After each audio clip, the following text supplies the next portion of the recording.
What tea should you drink when you're sick?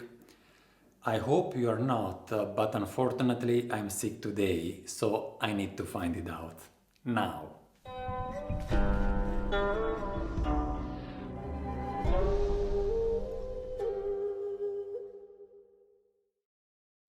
This is nannuoshan, I'm Gabriele, and this is not the right tea.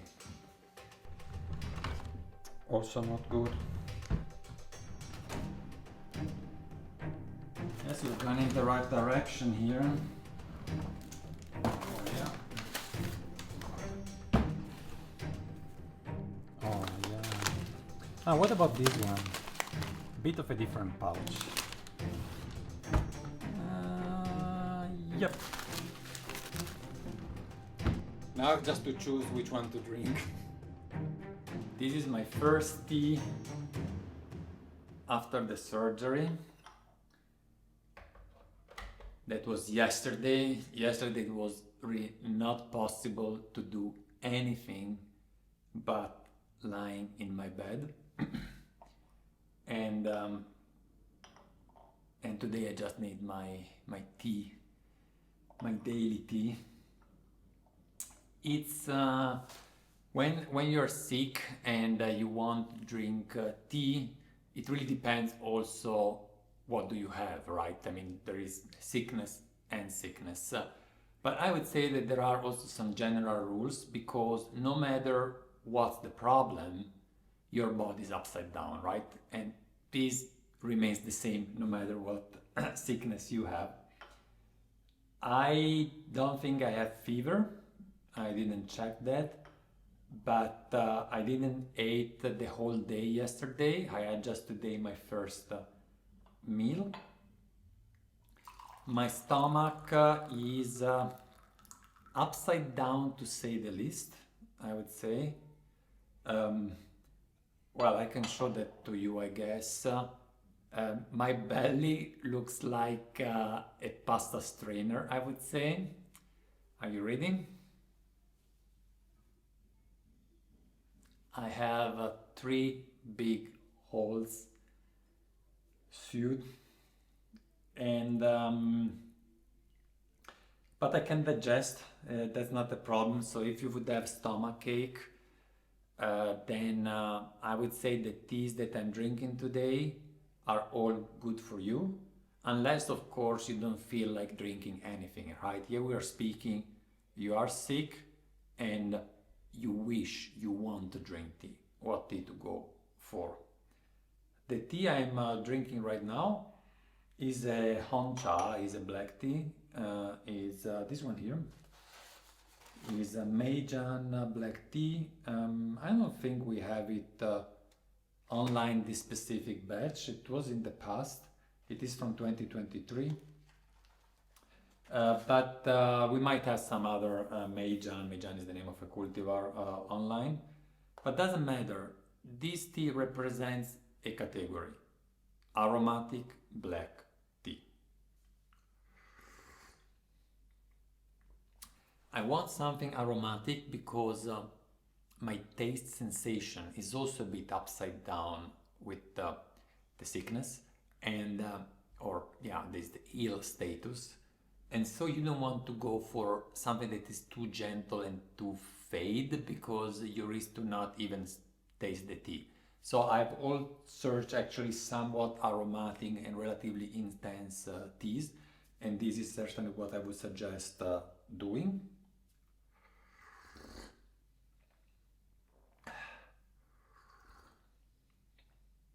Then what tea to exclude? I would say anything fresh is not so good. Just, it doesn't have to be bad, but you are on the safe side if you avoid fresh tea. That means very fresh white tea. Any green tea is not good, and also green oolong, like less oxidized oolong, like TEAWARE or very green Taiwan oolong. Those are not good. Dancong is borderline. If you want to stay on the safe side, just don't go for danchong or only for aged ones. And black tea is definitely good, no harm for your stomach. But let me show you what I actually got out of the drawers. So we mentioned the Meijan already. This is this bag. We have a Dahong Pao. So this is, a classic yancha.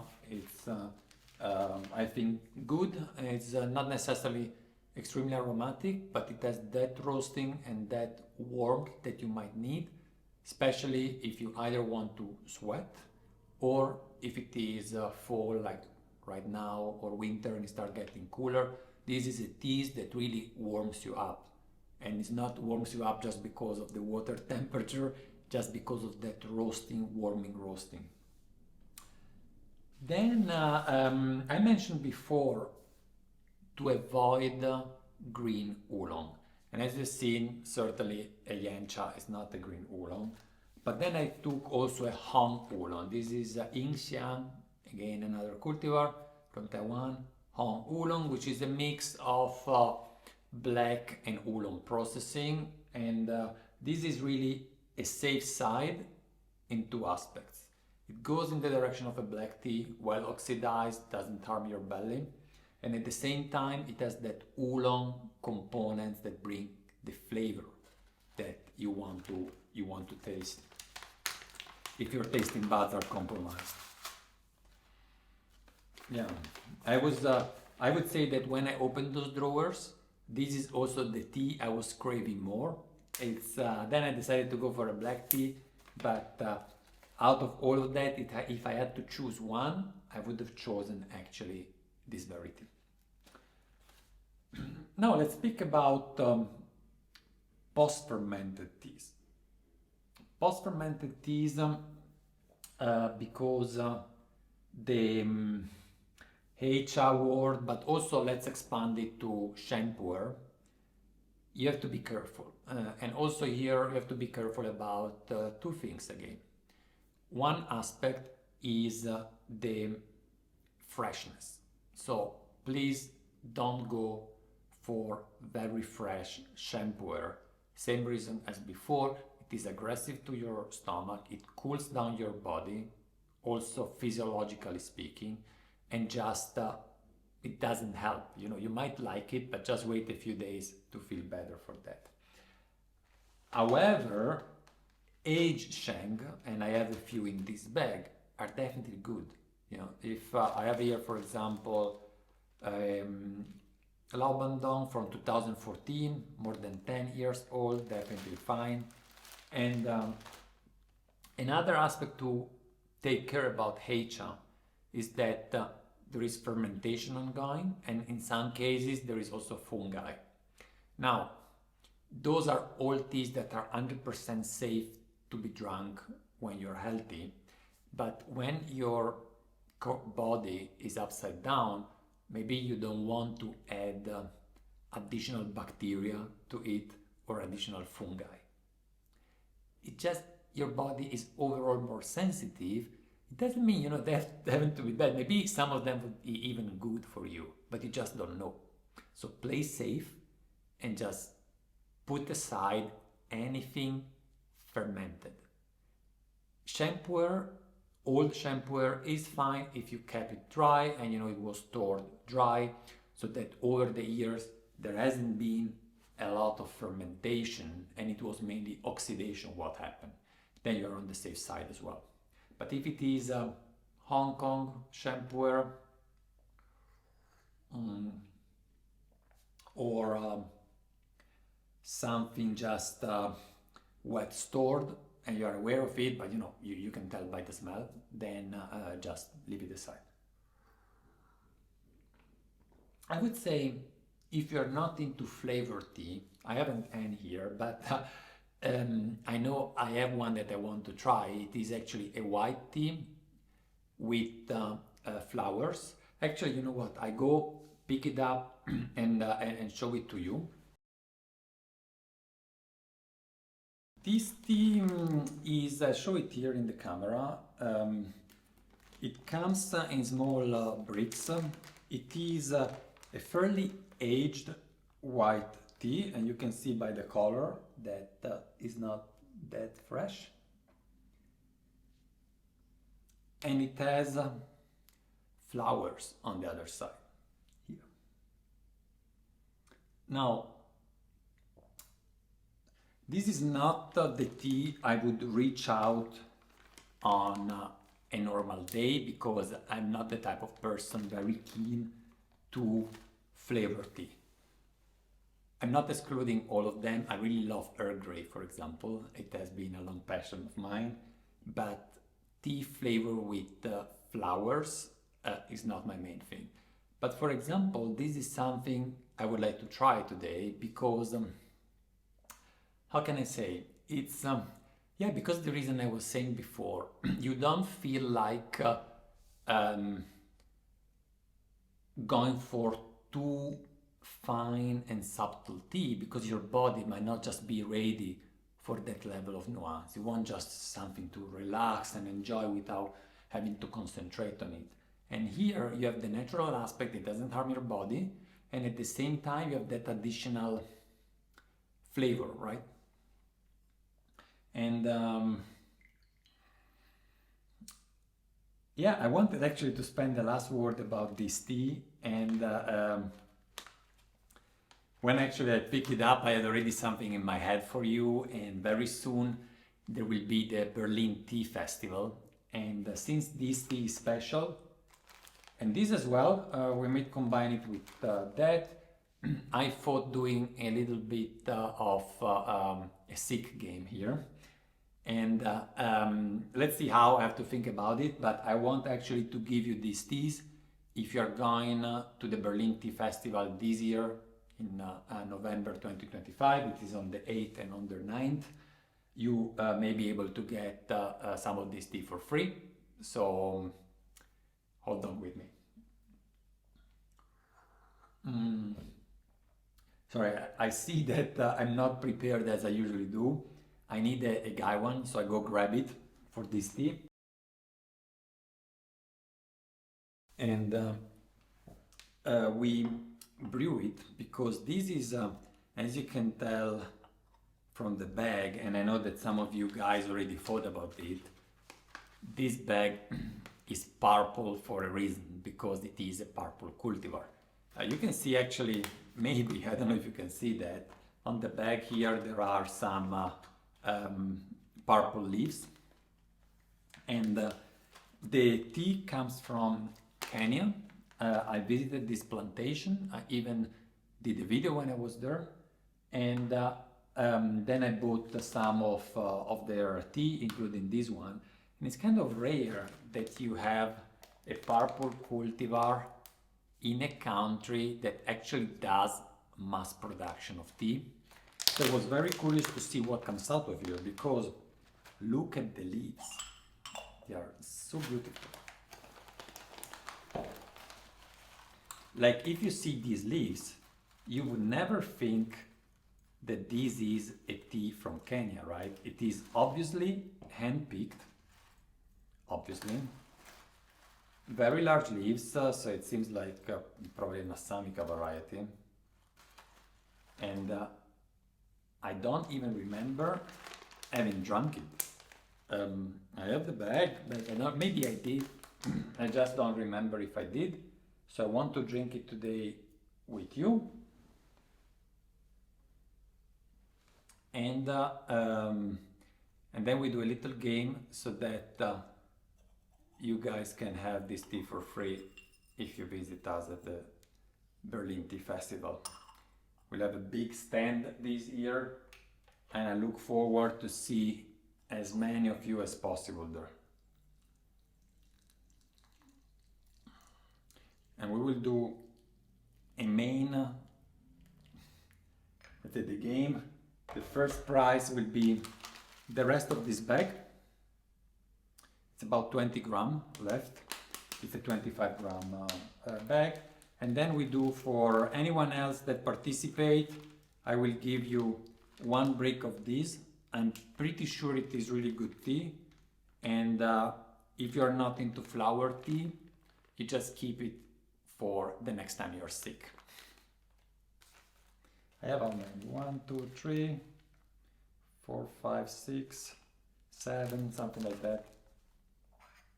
It was very interesting to visit this factory.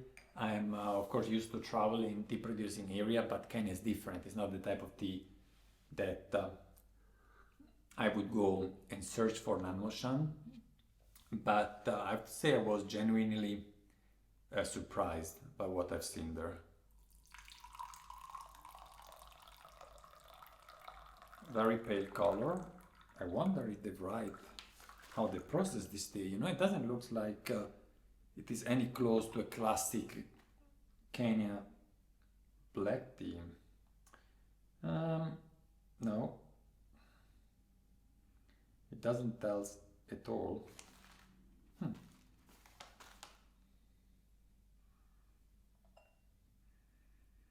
So let me think now what I would think about if I didn't know what this tea was.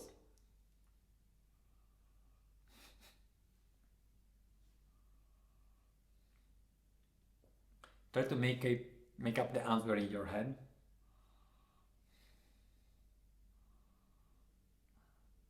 I would say it's a pu'er. I would say it's a sheng. So now I'm wondering whether I should drink it or not. It is from last year. It seems, despite the brew is clean, it seems fairly dark. I think I would go for it. Maybe just not too much to be on the safe side. I don't need to be sick on top of the surgery.